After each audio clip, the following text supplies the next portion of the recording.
আসসালামু আলাইকুম dear learning partners Imrul Kayes দুই বাংলার যে সকল বন্ধুরা পৃথিবীর যে প্রান্ত থেকে আমার এই ক্লাসে এখন জয়েন করেছে তোমাদেরকে আজকে কিন্তু দারুণ একটা ক্লাস উপহার দিতে যাচ্ছে। সেটা হচ্ছে আমাদের বাস্তব জীবনে আমরা কিন্তু তিন ধরনের কথা বলি। তো বন্ধুরা ক্লাসটি শুরু করার আগে তোমরা যে সকল নতুন বন্ধুরা আমার এখন চ্যানেলে যুক্ত হয়েছে কোচি করে একটু সাবস্ক্রাইব করে নাও। আর তোমাদের কিন্তু একটা কথা বলি যে আমরা যখন স্পোকেন ইংলিশের জন্য গ্রামার শিখবো তখন কিন্তু গ্রামারটা একটু টেন্সটা একটু ডিফারেন্ট স্টাইলে শেখার চেষ্টা করব। আমার এই ক্লাসের আগে আরও প্রথম দ্বিতীয় ধাপ দুটো আমরা ইনডিফিনিট কথাবার্তা, কন্টিনিউয়াস কথাবার্তা এবং পারফেক্ট কথাবার্তা। অনেকে বলে indefinite tense, continuous tense, perfect tense. আমি টেন্স বলবো না, আমি কি বলবো? কারণ আমরা স্পোকেন ইংলিশ শিখতেছি। সো বন্ধুরা আমরা কি বলবো বলো তো? আমরা বলবো ইনডিফিনিট কথাবার্তা, ইনডিফিনিট কথা, কন্টিনিউয়াস কথা, পারফেক্ট কথা। আমাদের জীবনে এই তিন ধরনের কথা বলি তিন কালে, একটা সকালে বলি, একটা বিকালে বলি, আর একটা দুপুরে বলি। দুপুরের নাম কিন্তু কাল নাই, দুপুর কিন্তু কাল নাই, কি আছে? একে আমরা বর্তমান কাল মনে করব। দুপুরে যে কথাগুলো বলি আমরা কি বলবো? বর্তমান কাল। আর যেগুলো আমরা সকালে বলেছি এটা আমাদের অতীতকাল। সো তিন কালেই কিন্তু আমরা সকালে ঘুম থেকে উঠে শুরু করে সারাদিন যে কথাগুলো বলি তিন ধরনের কথা বলি। তার মধ্যে আজকে আমরা শিখবো, দেখো একদম লাস্ট পারফেক্ট কথা শিখবো আজকে। তো পারফেক্ট কথা কোনগুলো চেনার সহজ উপায়, আমি বাংলা কথার শেষে সবসময় একটা উচ্চারণ হবে ইয়া, ইয়া, ইয়া উচ্চারণ হবে। যেমন তুমি বললে করি, আমি বললাম করিয়া, করিয়া, তাই না? করিয়া। সো আমরা সেগুলো শিখবো। তার আগে আমরা একটা কথা বলে নেই। সো বন্ধুরা দেখো আমরা এখানে দুটো অক্সিলারি ভার্ব লিখেছি। তোমরা জানো এটা হলো ভার্বের পাস্ট পার্টিসিপল ফর্ম। এটা কি? ভার্বের পাস্ট পার্টিসিপল ফর্ম। মনে করো যে একটা ভার্বের পাস্ট পার্টিসিপল ফর্ম, যেমন ধরো গো ওয়েন্ট, আমরা কি লিখব? গন। মনে করো গন লিখলাম। দেখো এখানে একটু খেয়াল করো যে গো ওয়েন্ট এবং গন। বন্ধুরা আমি কিন্তু তোমাদেরকে এর আগেও একটা কথা বলেছি। দেখো গো এটা নিজের অর্থ নিজে প্রকাশ করতে পারে, গন ওয়েন্ট এটা পাস্ট ফর্ম, এটাও অর্থ প্রকাশ করতে পারে, কিন্তু গন এর নিজে কোনো টেন্স প্রকাশ করে না, করে না, করে না। গন মানে কি? যাওয়া। গন মানে কি? যাওয়া, যাওয়া বোঝায়। কিন্তু যেমন আমি যাওয়া, এটা কোনো টেন্স প্রকাশ করবে? অনেকে মনে করে গন মনে করে যে গিয়েছিল, গিয়েছিল বলে তো টেন্স প্রকাশ করলো না।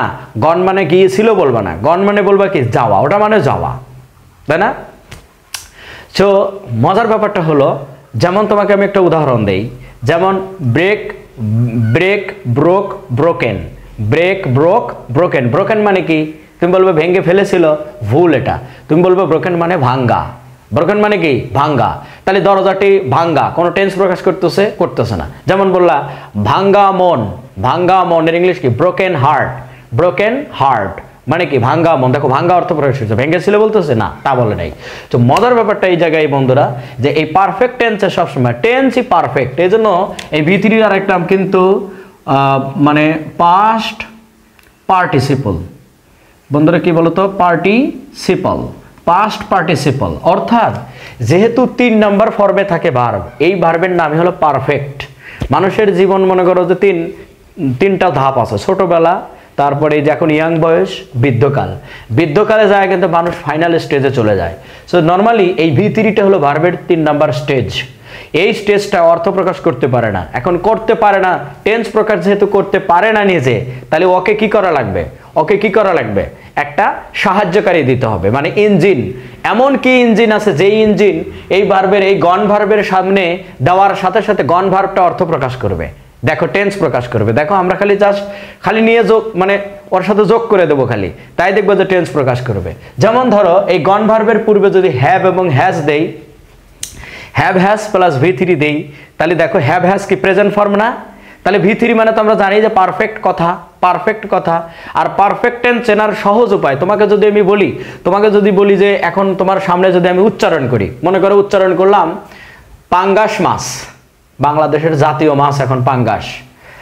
এই যে বাংলাদেশের জাতীয় মাছ পাঙ্গাস, আর জাতীয় মানে মাংস হলো ব্রয়লার মুরগি, তাও এখন দাম বেশি।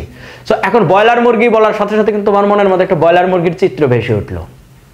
আবার মনে করো পাঙ্গাস মাছ বলার সাথে সাথে যদি পাঙ্গাস মাছ দেখে থাকো, যে জীবনে পাঙ্গাস দেখে নাই, ওর মনের মধ্যে জাগবে কেমনে?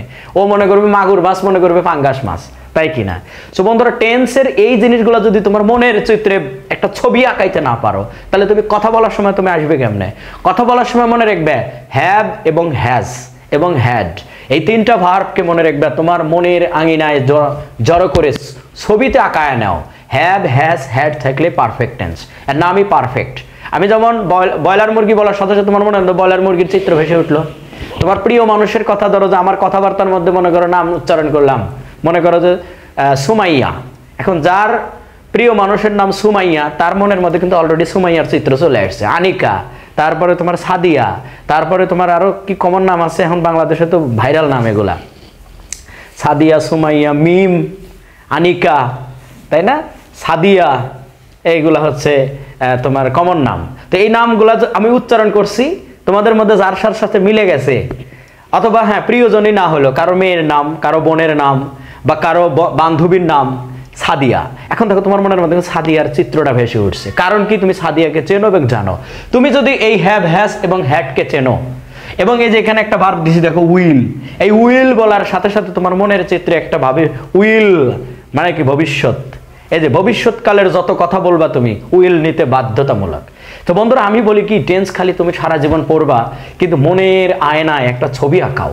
হ্যাভ, হ্যাজ থাকলেই মনে করবা যেহেতু এই দুটো প্রেজেন্ট ফর্ম, তাই এর নাম হবে প্রেজেন্ট পারফেক্ট।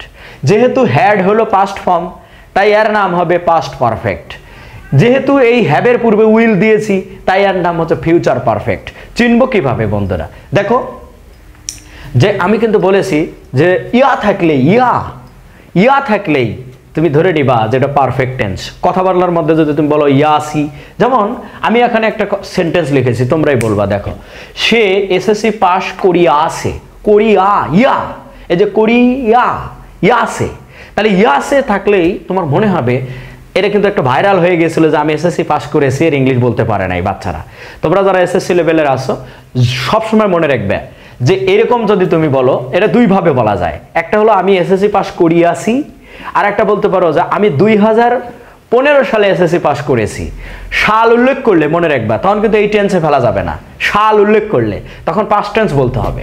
যেমন আমি দুটো সেন্টেন্স বলি, এটা যদি বলি সে এসএসসি পাস করিয়াছে, তাহলে she has passed SSC, she has passed SSC, মানে সে এসএসসি পাস করিয়াছে, তাই না? বা আমি এসএসসি পাস করিয়াছি, তাহলে আই হ্যাভ পাস্ট এসএসসি, আমি এসএসসি পাস করিয়াছি। বা এটা ওইভাবে বলা যায় I have completed my SSC, অথবা I have completed my SSC, অথবা বলতে পারো I have done my SSC. মানে কি আমি এসএসসি পাস করিয়াছি, আমি এসএসসি কমপ্লিট করিয়াছি, এখনো মানে কি আমার এসএসসি পরীক্ষা দেওয়া হয়ে গেছে। এখন মজার ব্যাপার হলো, তুমি যদি সাল উল্লেখ করো যে আমি 2005 সালে, তাহলে ভাই কিন্তু এই স্ট্রাকচার হবে না, তখন সম্পূর্ণ সাবজেক্ট পাস্ট ইনডিফিনিট টেন্সে লিখতে হবে তোমাকে, যে আই পাস্ট এসএসসি ইন 2015। ভালো করে বলো, সাল উল্লেখ করো যদি, যে তুমি কত সালে এসএসসি পাস করেছো, তাহলে কিন্তু তোমাকে শুধু সাবজেক্টের পরে যে কে পাস করেছে বলে ধরো আমি আই পাস্ট, এ দেখো আই এর পরে কি দিলাম পাস্ট, আমি এসএসসি পাস করিয়েছি কত সালে 2015 সালে, তাহলে 15 সাল কিন্তু উল্লেখ করলে তোমাকে পাস্ট টেন্স দিতে হবে, আর সাল উল্লেখ করবে না। আমি এসএসসি পাস করিয়েছি, তখন বলে আই হ্যাভ পাস্ট এসএসসি অথবা মাই এসএসসি, তখন সাল উল্লেখ করবা না, ঠিক আছে? তুমি বললা ফ্রম মনে করো নটরডেম বলবো না, আমরা বলবো Bogura cantonment public school and college, বা তোমার স্কুলের নাম বলে দিলা, তাই না? তোমার স্কুলের নাম বলে দিলা যে আমি অমুক স্কুল থেকে এসএসসি পাস করেছি ফ্রম অমুক স্কুল। কিন্তু বন্ধুরা তোমাদেরকে বলে যদি সাল উল্লেখ করো, তখন কিন্তু তোমাদের এই টেন্সে ফেলা যাবে না। পারফেক্ট মানে কি পরিপূর্ণ। তোমাকে বলা হলো যে তুমি কিরকম মানুষ, বলে আমি পারফেক্ট মানুষ, মানে কাজটা সম্পূর্ণরূপে হয়ে গেছে, কাজটা সম্পূর্ণরূপে কি হয়ে গেছে, আমি করিয়াছি, কিন্তু এটার ফলাফল এখনো বিদ্যমান, এখনো আমি এই মধ্যে মানে যেমন আমি ইউটিউব চ্যানেল খুলেছি, তাই এখনো তো আমি চ্যানেলটা চালাই, তাই কিনা? তো বন্ধুরা এইটা গেল। এই সেন্টেন্সটা দেখো, তারা আমাকে একটি ফুল দিয়েছিল বা দিয়া আসিল, ছিল কথাটা থাকলে মনে করে কি পাস্ট টেন্স ছিল, তাহলে কিচ্ছু চেঞ্জ করবো না, এই হ্যাভ হ্যাজ এর কাছে শুধু হ্যাডটা বসায় দেবো। তাহলে আমরা বললাম তারা, দে, সাবজেক্ট কি দে, তাহলে দের পরে কি নেব হ্যাড, তাহলে দে হ্যাড গিভেন। এ দেখো আমাকে একটি ফুল দিয়েছিল। বন্ধুরা একটা কথা বলি, এর আগে বলেছি যে বাংলা কথায় কিন্তু সবসময় ভার্ব থাকে শেষে। এ দেখো কি সুন্দর করে এখানে পাস করিয়াছে, ফুল দিয়েছিল, তারপরে করিয়া থাকবে, তারপরে ভাঙ্গিয়াছে, দেখো বাংলা বাক্যে ভার্ব সবসময় থাকে শেষে, কিন্তু ইংরেজি থেকে সাবজেক্টের পরেই চলে আসে। তাহলে আমরা বলবো দে হ্যাড গিভেন, এই যে আমাকে আছে মি এ ফ্লাওয়ার, তারা আমাকে একটি ফুল দিয়েছিল। They had given me a flower. আমি কিন্তু এখানে সাল উল্লেখ করি নাই, করছি কি আমি যদি বলতাম যে গতকাল ফুলটা দিয়েছিল, তখন কিন্তু এই টেন্সে ফেলা যাবে না। অতীতের ঘটনায় কিন্তু কোনো সময় উল্লেখ নাই, তখন আমরা বলবো হ্যাড ব্যবহার করব। এবং এই সেন্টেন্সটা আমরা কিন্তু মাঝে মধ্যে তোমার দুটো অতীতের দুটি কাজ সংগঠিত হয়েছে, এই ক্ষেত্রে কিন্তু আমরা বেশি ব্যবহার করি। আর যদি মন চায় যে না আমি যেহেতু সাল উল্লেখ করি নাই বা সময় উল্লেখ করি নাই, ধরো 5 সেকেন্ড আগে আমি একটা কাজ কমপ্লিট করি আসি, এই 5 সেকেন্ড আগে ওটা অতীত, যদি সময় উল্লেখ করি তখন আমাদের কিন্তু এই টেন্স খাটবে না, তখন আমাদের পাস্ট ইনডিফিনিটে যেতে হবে। বন্ধুরা এটা একটু মাথায় রাখবা, কিন্তু সময় উল্লেখ করলে কিন্তু এই টেন্স খাটে না। পরের সেন্টেন্সটা কি বলছে দেখো, আমরা আগামীকাল একটি কাজ করিয়া থাকবো, বো বো বে বো বা, উইল, উইল ছাড়া কোনো কথাই নাই। তোমার কথার মধ্যে যদি কখনো দেখো বো আছে, যেমন আমি যাব, আমি খাবো, আমি করব, আমি ঘুমাবো, আমি ইংরেজি শিখবো, আমি ইংরেজি বলবো, এই যে বে বো বো বা, উইল বলতে হবে।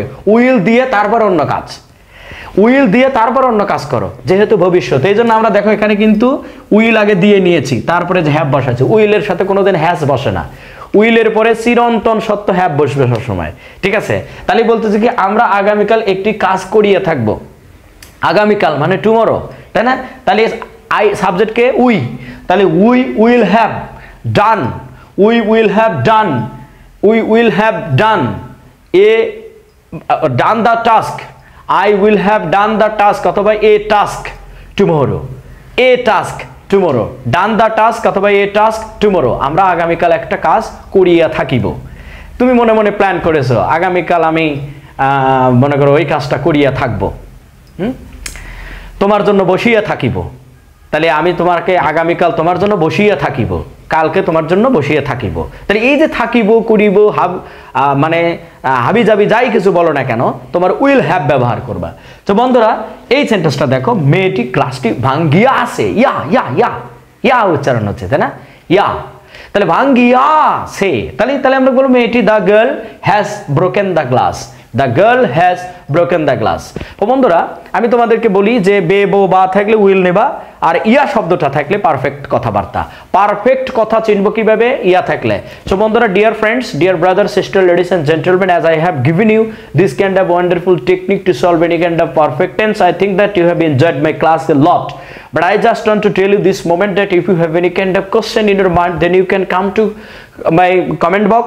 আমি কিন্তু খুব সংক্ষেপে তোমাকে টেন্স পড়ালাম, এটা কিন্তু একাডেমিক বলবো না আমি, তারপরে আমি বলবো এটা স্পোকেন ইংলিশের জন্যই বরাদ্দ, কারণ স্পোকেন ইংলিশের টেন্স তোমার আরো মনে থাকবে। টেন্সের উপর আরো ক্লাস দেবো, কারণ এক ক্লাসে সবকিছু মনে থাকে না, আবার সবকিছু দেখা যায় যে দেওয়াও যায় না। সো আমি যতগুলো টেন্সের ক্লাস দেবো সবগুলো টেন্স করবা, তাহলে দেখবে কি তোমার টেন্স নেওয়ার কোনো ঝামেলা দেবে। যেমন আমি কিন্তু এখন ক্যামেরার সামনে ক্লাস নিচ্ছি, সো বন্ধুরা নর্মালি কোনো জিনিস কিন্তু মিস হয়ে যাচ্ছে, কিন্তু পরবর্তী ক্লাস যখন নেব তখন ওই বিষয়গুলো আর মিস হবে না। সো আমার টেন্সের ক্লাসগুলো বারবার দেখো। আমি আশা করি ভাই আমি ঢাকা বিশ্ববিদ্যালয়ের ইংরেজি বিভাগের ছাত্র, তার মানে এই নয় যে আমি পৃথিবীর সব জানতা, আমারও ভুল ত্রুটি থাকতে পারে। আমি কোনোদিন কাউকে বলে না যে আমি মুই কি হনুরি অনেক জানি, ভাই আমি খুব কম জানি। তবে আমি আমার এই ভিডিওগুলো তৈরি করি আমার সবচেয়ে সহজ সরল আমার ফলোয়ারদের জন্য, আমার ফ্যান ফলোয়ার যারা আছে, আমার খেটে খাওয়া মানুষ, যে সকল ভাইয়েরা শ্রমিক ভাইয়েরা দেশের বাইরে আছে, যে সকল ছাত্ররা ইংরেজিতে খুবই ভয় পাও, খুবই দুর্বল, তাদের জন্য আমি মূলত আমার এই চ্যানেলের ক্লাসগুলো নিয়ে থাকি। তো বন্ধুরা আমি ভাব নেই না, আমি ঢাকা ভার্সিটিতে পড়ছি বলে যে তোমার সাথে ভাব নেব, কোনোদিনও না। অনেকেই কমেন্ট করো, আমি চেষ্টা করি কমেন্টে রিপ্লাই দেওয়ার জন্য, তারপরে যদি দুই একটা মিস্টেক হয় প্লিজ ফরগিভ মি। আমি তোমাদেরকে যেটা বলছি তোমরা ইংরেজি শেখার মতো শেখো। শুধুমাত্র দেখবে যে অনেকে বিভিন্ন চ্যানেলে দেখবে ইংলিশ আমতলা জামতলা গাছতলা, তারপরে তোমার মনে করো পানির ভিতরে গাছের উপরে বিভিন্ন জায়গায় বসে থেকে ইংরেজিতে কথা বলে ওটা ইউটিউবে বা ফেসবুকে দিচ্ছে, মানুষ ওটা দেখছে। দেখা ভালো, কিন্তু ভাই ওখান থেকে অনুপ্রেরণা নিতে হবে, নাহলে সারা জীবন তুমি চ্যানেল দেখবা বা ওই ভিডিও দেখবা, ইংরেজি শিখবা না। এই যে গবেষণা করা শেখো, এইভাবে সেন্টেন্স তৈরি করা শেখো, যে আমার ইয়া বললেই পারফেক্ট কথা, তাই কি না? তেসি তেসে তেসেন থাকলে কন্টিনিউয়াস কথা, তেসি তেসে তেসে নাই, ইয়া নাই, ওটা হচ্ছে ইনডিফিনিট কথাবার্তা। ইনডিফিনিট কথাবার্তার ক্লাসটা কিন্তু আমি দিয়েছি, চলমান কথাবার্তার ক্লাসটাও দিয়েছি। আমি 3টা ক্লাস মিলে একটা ক্লাস দেবো, সেটাও তোমাদের জন্য দেখার অনুরোধ রইল। I am going to give you this kind of class every day only to make you fit for any competition of the world, and in this regard I have nothing to say to dear brothers, sisters, ladies and gentlemen. As I have given you different kinds of instruction, please follow this instruction. You will be highly benefited in future there without any kind of doubt in your mind. So thank you very much. Bye bye, tata, khoda hafiz.